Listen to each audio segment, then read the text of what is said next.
Shalom y bienvenidos a nuestro canal de YouTube. Hoy nos sumergiremos en un fascinante viaje hacia los orígenes del cristianismo y su profundo trasfondo judío. Descubriremos cómo la historia y la cultura del antiguo Israel influyeron en la formación de esta religión que ha dejado una huella perdurable en la humanidad.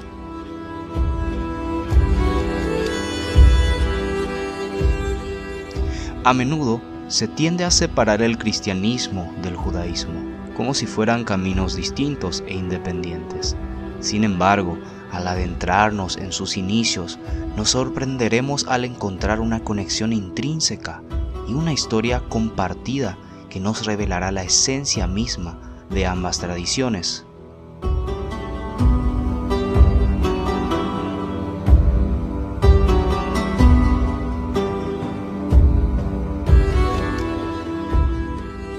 Acompáñanos mientras desentrañamos los enigmas históricos y exploramos las profundidades del legado judío en el cristianismo. Desde los primeros seguidores de Jesús, Yeshua, hasta los eventos cruciales que dieron forma a esta fe mundial, cada paso del camino nos guiará hacia una comprensión más rica y completa de su contexto. Juntos examinaremos las enseñanzas de Yeshua arraigadas en la tradición rabínica y en las escrituras hebreas, y descubriremos cómo su mensaje resonó con aquellos que lo escucharon en la antigua Judea. También exploraremos cómo los primeros seguidores de Mashiach continuaron practicando y celebrando sus creencias judías mientras difundían su fe por todo el mundo conocido.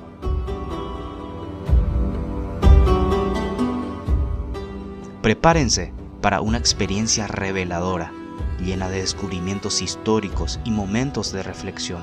A medida que nos embarcamos en este viaje, nos maravillaremos ante la profundidad y la riqueza del legado judío en la base misma del cristianismo.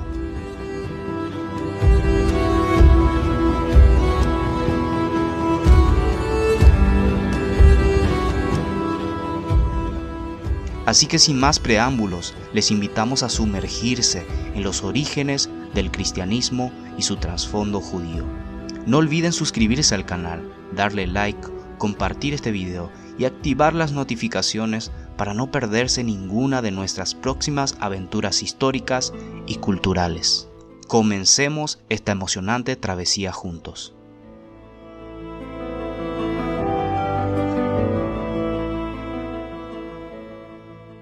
Dentro del judaísmo del siglo I existía una tensión interior que se debe conocer para comprender las ideas místicas de Yeshua de Nazaret. Si esta problemática no se estudia ni se investiga, no se podrá comprender prácticamente nada de sus enseñanzas.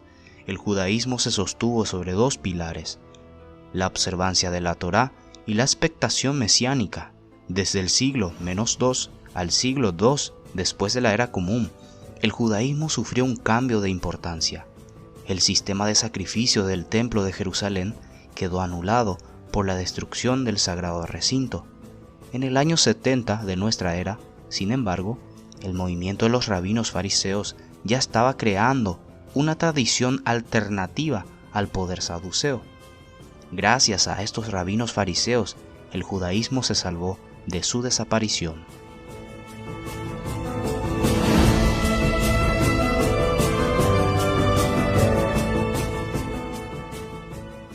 Los rabinos reemplazaron a los sacerdotes del templo. Esto sucedió en el siglo I. Sin embargo, para que esto aconteciera, 2 siglos antes, los rabinos ya estaban elaborando una serie de tradiciones que se multiplicarán infinitamente.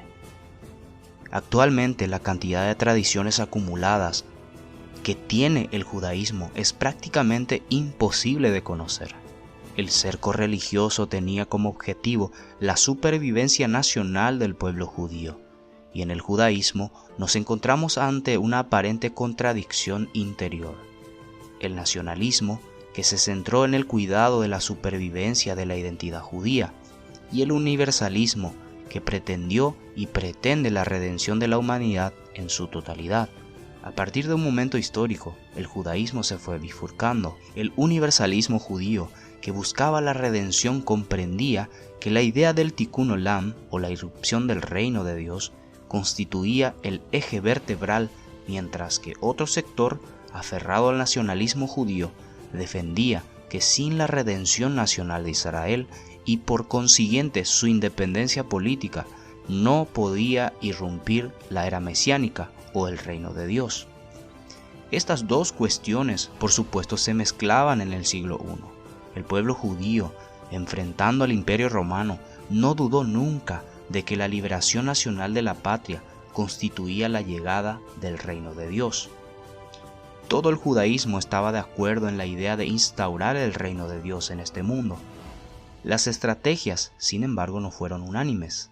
Una parte del judaísmo comprendía que se debía trabajar por la redención universal y luego la redención nacional. Y otro grupo, por el contrario, creía que la redención nacional constituía el punto de partida para la redención universal.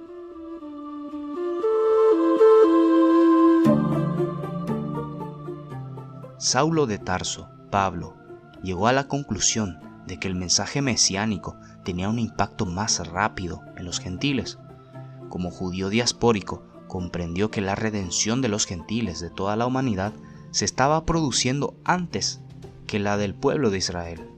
El pueblo de Israel, en su mayoría, no perdió la esperanza mesiánica de la restauración nacional judía. El sionismo del siglo XIX demuestra que esas esperanzas nunca se perdieron.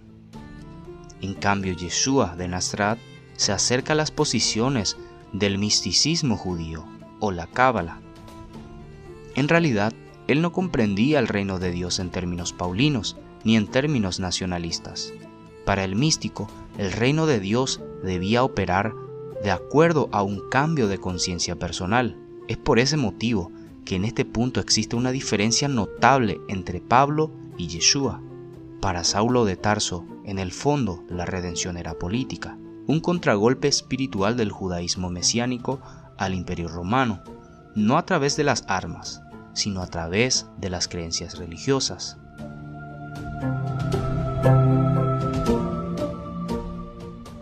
El cristianismo paulino constituye ese contragolpe teológico. Mientras que el judaísmo se centró en la redención nacional, el cristianismo pretendió una redención internacional. Como podemos apreciar, tanto el judaísmo como el cristianismo, rama natural del judaísmo, son movimientos de redención política. El misticismo judío y el judaísmo de Yeshua no buscaba la redención política, busca, en primer lugar, el cambio de conciencia del alma humana. El mesianismo místico es en primer lugar subjetivo, es la teshuvá del alma, el retorno del alma a su esencia, a sus profundidades, a su vacío, donde pueda encontrar a Dios en su interior. El alma humana no tiene agenda política. Yeshua predicaba el cambio de conciencia humana. A lo largo de la historia, los cabalistas han comprendido que la redención comienza por el cambio de percepción del alma. El místico no es un mesiánico, es apolítico. El místico libra una guerra en su interior. El misticismo judío, la cábala, busca el reino de Dios en el interior del ser humano. El misticismo judío desea provocar el cambio de conciencia. Yeshua deseaba el cambio de conciencia. En la mente de un místico, la luz de Dios es superior a todas las formas de organización social y política. Yeshua no deseaba ni quiere crear una iglesia como institución. El concepto de congregación o comunidad, Kehilá, eclesía, no tiene relación a una estructura de poder. Y Saulo de Tarso sí tiene en su mente la organización de las comunidades. Es un mesiánico y por lo tanto un agitador político. Su programa político es claro, la redención internacional que tiene que comenzar por los gentiles. Yeshua de Nazaret jamás pensó en los gentiles, porque no pretendió una redención política internacional, ni pensó en declarar la guerra contra Roma, porque jamás pensó que el pueblo de Israel tomara las armas para lograr su redención nacional. Todo místico es un ser solitario, que intenta trabajar con su alma.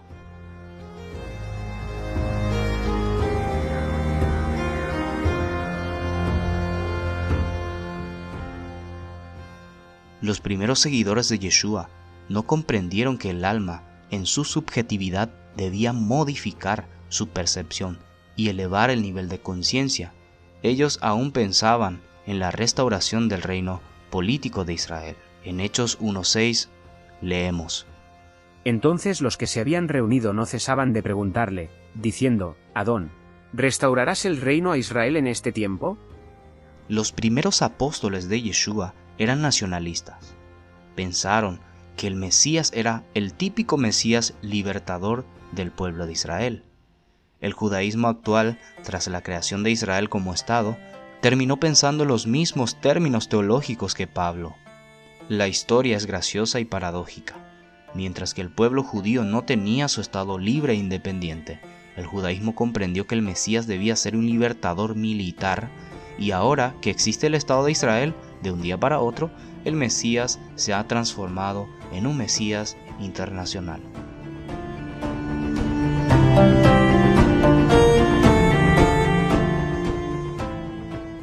Todo esto nos demuestra indudablemente que los primeros seguidores judíos de Yeshua de Nazaret no pretendían otra cosa que la gloria política de Israel. Por lo tanto, las características de un mesianismo espiritual vendrán con otro judío, Saúl de Tarso. Pero no existirá un mesianismo en la primera época del movimiento, sino un mesianismo político. Mientras que el movimiento judío mesiánico buscaba el reconocimiento del mesianismo de Yeshua por parte del resto del pueblo judío, surgió a consecuencia de esto el denominado problema de los gentiles.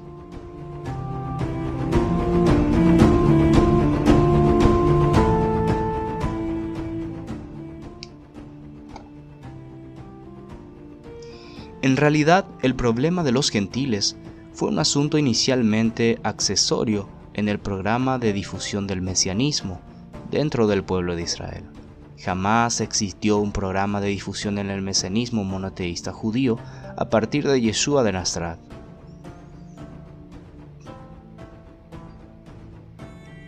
¿En qué sitio oraban los primeros discípulos judíos de Yeshua de Nazaret luego de su desaparición?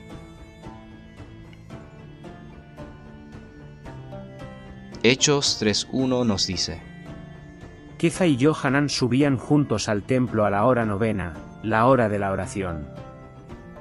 Todos los primeros judíos seguidores de Yeshua, así como Saulo de Tarso, como todos los judíos y gentiles del siglo I que conformaron el movimiento nazareno, denominado posteriormente como cristianismo, oraban en las sinagogas judías o en el gran templo de Jerusalén. Reiteramos que no existían en el siglo I las iglesias cristianas.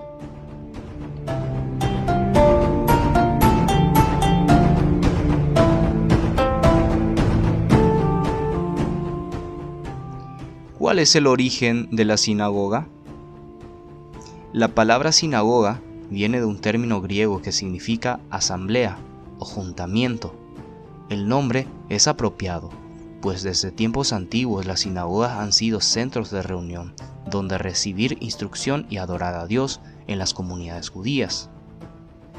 La mayoría de los expertos consideran que las sinagogas tuvieron su origen durante el cautiverio de los judíos en Babilonia. La Enciclopedia Judaica explica: los exiliados, privados del templo, en una tierra extraña y con la necesidad de recibir consuelo debido a su angustia, se reunían de vez en cuando, probablemente durante el Shabbat, y leían las Escrituras.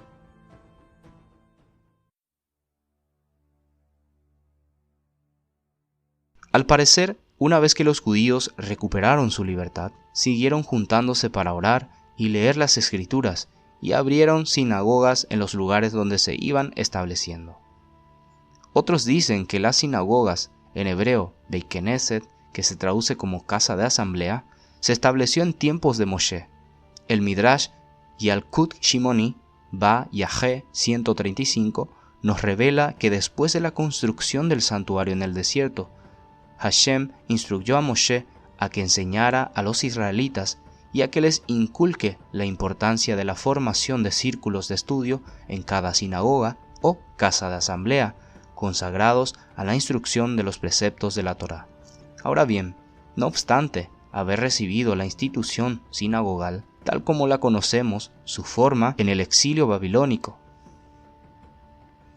La tradición sostiene, como lo hemos mencionado ya, que los labores de la sinagoga debemos remontarlos hasta los días de Moshe.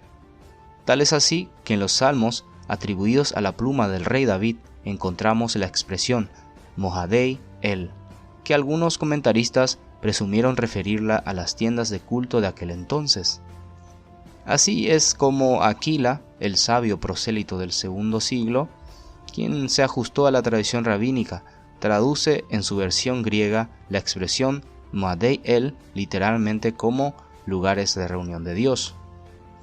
En efecto, en la versión griega de la Biblia, la Septuaginta, el vocablo edá tiene el significado de congregación, y siendo una variación gramatical del vocablo Mohadei, es generalmente traducido como sinagoga. La expresión aramea equivalente a edá es nishtá, siendo denominado el lugar de reunión de la congregación. Resulta que el equivalente hebreo con la cual se nombra la sinagoga en la actualidad es Beit Knesset o Beit HaKnesset. Sin embargo, este término no lo encontramos en las páginas de la Biblia.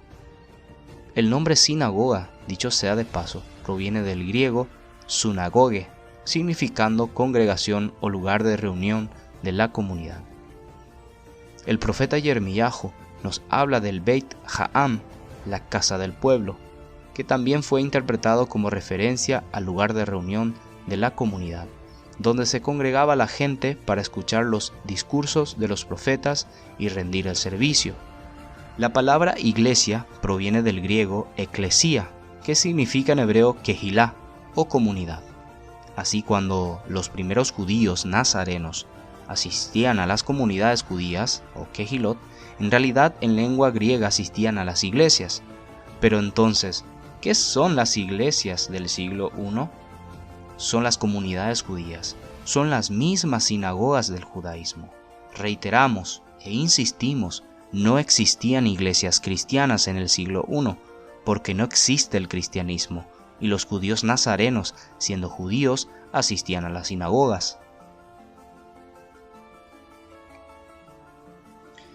¿Cómo podemos probar la existencia a las sinagogas de los primeros judíos que integraban el movimiento? Leemos en Hechos 9:19 y dice: Y habiendo tomado alimento, recobró fuerzas.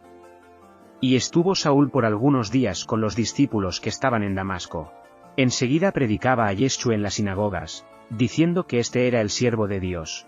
En Hechos 3:5 leemos: Y llegados a Salamina, exponían la palabra de Dios en las sinagogas de los judíos. Tenían también a Johanan de ayudante.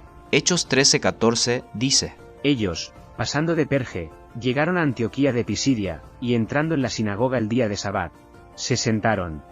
En Hechos 14:1 dice: Aconteció en Iconio que entraron juntos en la sinagoga de los judíos, y hablaron de tal manera que creyó una gran multitud, tanto judíos como judíos helenistas.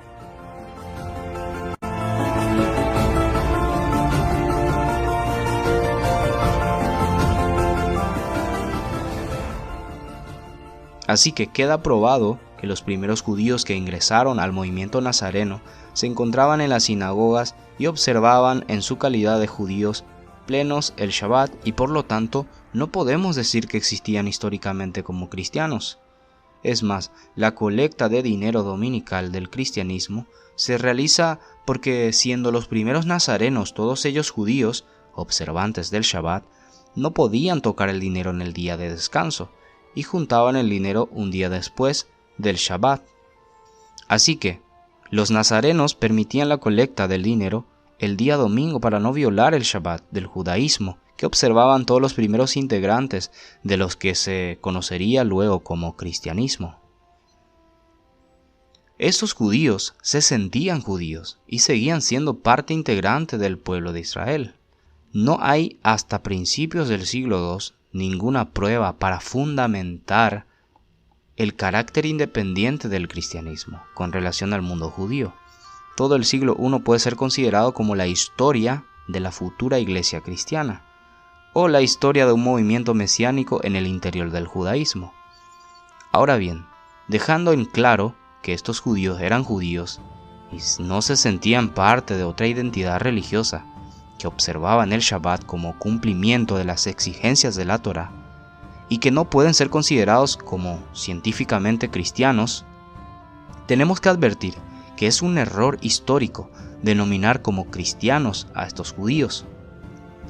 Estos judíos se sentían judíos y seguían siendo parte íntegramente del pueblo de Israel. No hay hasta principios del siglo II ninguna prueba para fundamentar el carácter independiente del cristianismo con relación al mundo judío.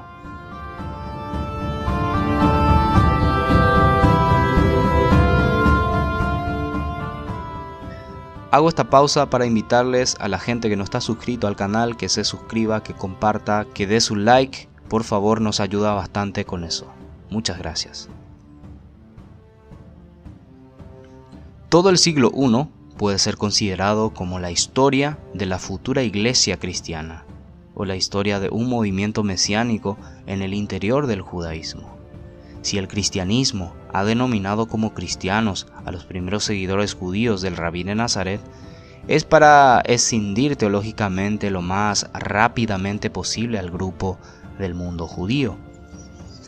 Sobre la idea teológica de la escisión de los primeros judíos nazarenos del seno del judaísmo, me gustaría citar uno de los más importantes autores que estudió la ruptura entre el cristianismo y el mundo judío. Dice José Montserrat Torrens: las historias del cristianismo antiguo suelen dedicar un capítulo previo al tratamiento de lo que denominan entorno o trasfondo judaico de la naciente iglesia. Tal denominación es metodológicamente equívoca. En efecto, el concepto de entorno, trasfondo, contexto, remite a una distinción entre un elemento considerado actor y un conjunto de elementos considerados escenario de los acontecimientos. Según este modo de aproximación, el judaísmo del siglo I, con sus instituciones y sus tendencias religiosas, fue el escenario en el que se produjo y se movió el hecho cristiano. Ahora bien, lo que el juicio histórico ha puesto de relieve en los últimos decenios es que el judaísmo del siglo I no fue el escenario, sino el actor del suceso del surgimiento del cristianismo. Contradistinguir lo cristiano y lo judío en este periodo equivale a introducir solapadamente un a priori que, en último término, depende de la teología. La relación histórica del cristianismo y el judaísmo debe conformarse a los esquemas categoriales de relación entre la parte y el todo. Una historia del cristianismo del siglo I es una historia del judaísmo que presta atención a unos aspectos particulares. Solo cuando el movimiento cristiano se desgaja de la sinagoga es pertinente hablar del entorno judaico de la nueva religión, y aún entonces la intensidad de las relaciones de procedencia obliga a distinguir entre el entorno judaico próximo y el contexto sociocultural del paganismo, en segundo plano. Otra cosa es la presentación del judaísmo en sus relaciones con el entorno social del mundo greco-romano. Aquí las expresiones entorno y contexto y similares se aplican adecuadamente al tema de estudio.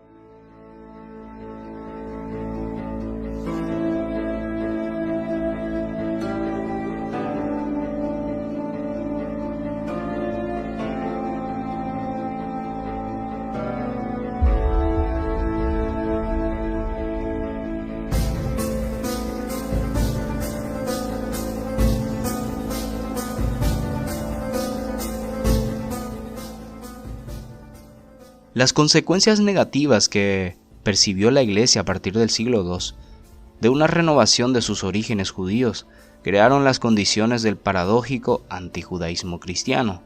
Sin embargo, leyendo directamente el texto bíblico, no podemos dejar de advertir que estos primeros judíos mesiánicos nunca dejaron de observar la Torá y nunca abandonaron la sinagoga como un espacio litúrgico completamente judío.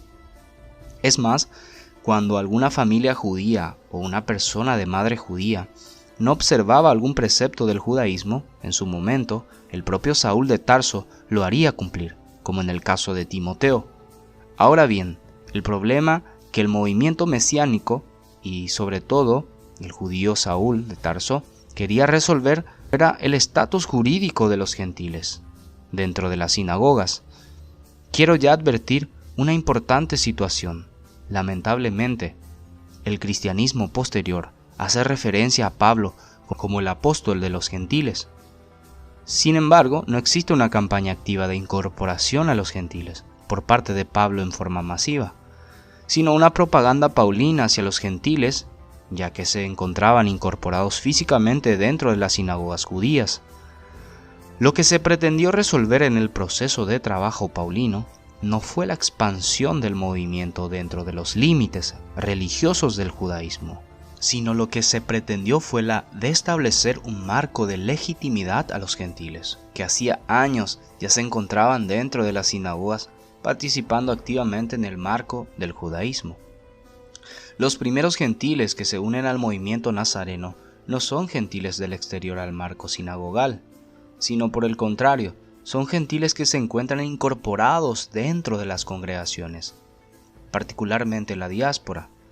Esto es importante de destacar, ya que fueron las sinagogas del judaísmo del siglo I las que le otorgaron la primera masa crítica de fieles al posterior cristianismo. Antes de continuar, debemos realizar una clasificación importante de los tres diferentes grupos que existían dentro de las sinagogas del siglo I. Por otra parte, considerar que a medida que las sinagogas se iban alejando geográficamente de Judea y su entorno más inmediato, la cantidad de gentiles no judíos aumentaba.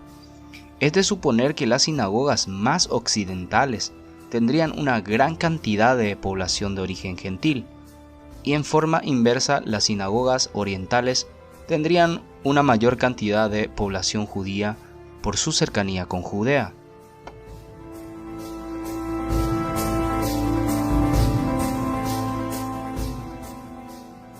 Los tres grupos dentro de la sinagoga eran: número 1. Los judíos, seguramente muchos de ellos descendientes de los primeros fundadores de la congregación, o eventualmente los mismos que realizaron la fundación de la comunidad, Kehilá o eclesía. Número 2. Los prosélitos de justicia, Ger Tzedek. Eran aquellos gentiles que hacían muchos años se habían convertido formalmente al judaísmo, en el caso de los hombres con el Brit Milá, o corte del prepucio, circuncisión, y en el caso de las mujeres con la inmersión ritual. Estos, por su observancia completa de la Torá, se enlazaban matrimonialmente con los judíos del primer grupo.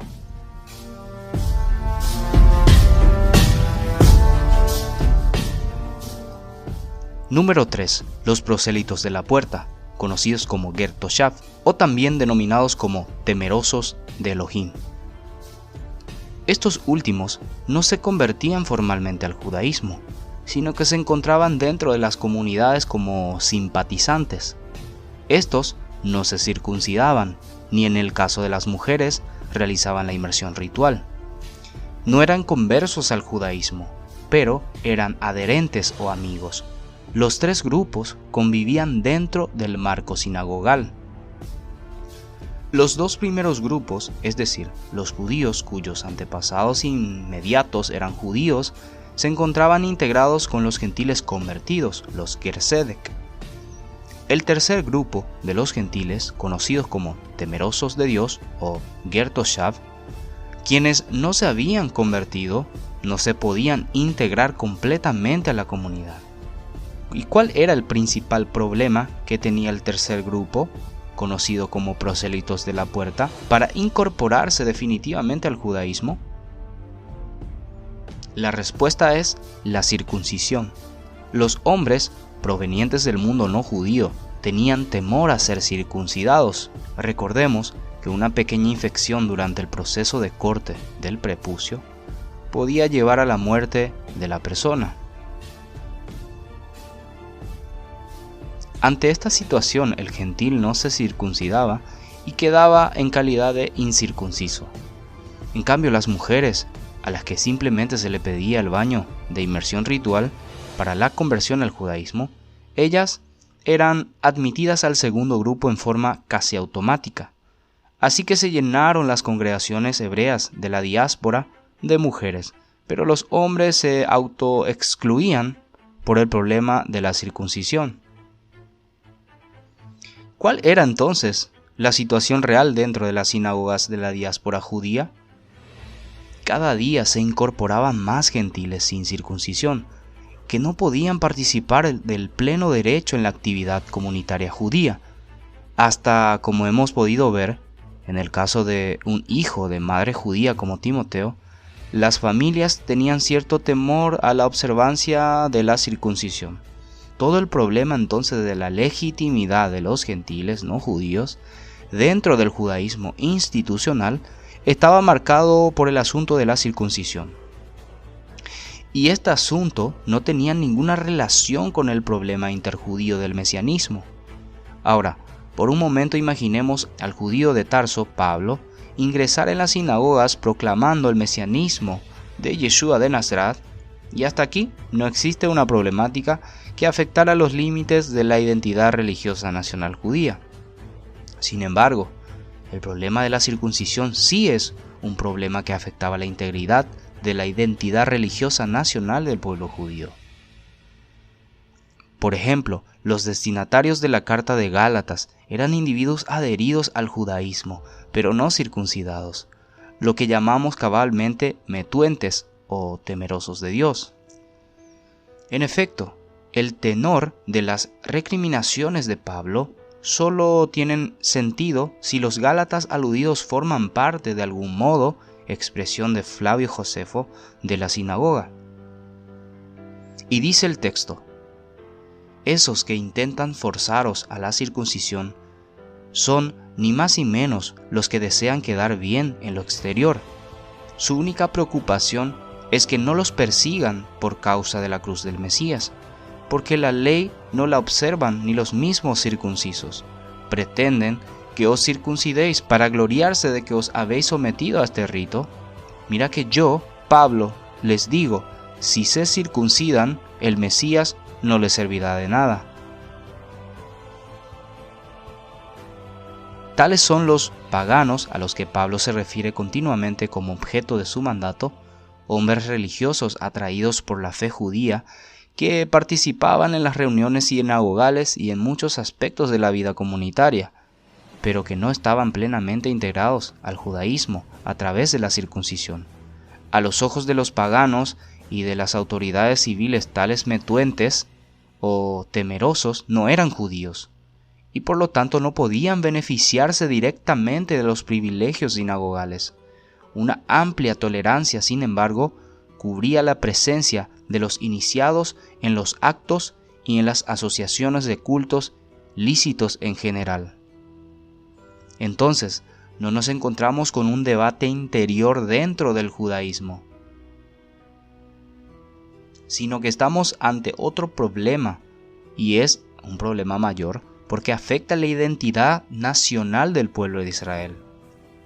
Si los gentiles no judíos ingresaban en masa dentro de la sinagoga como temerosos de Dios, y no se le exigía la circuncisión, entonces la señal de identidad nacional desaparecería, y el pueblo judío se transformaría en una religión universal sin su vinculación nacional.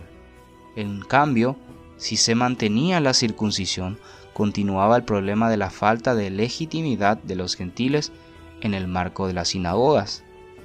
En sí, el problema no será la circuncisión, el problema real serán los límites de la identidad nacional judía.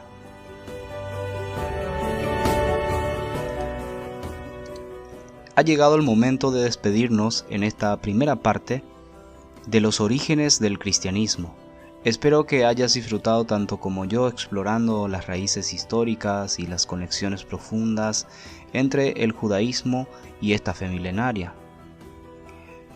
Pero esto no es el final, aún queda mucho más por descubrir en la parte 2 de esta emocionante serie, así que no te pierdas las próximas entregas donde continuaremos nuestro viaje de aprendizaje y conocimiento.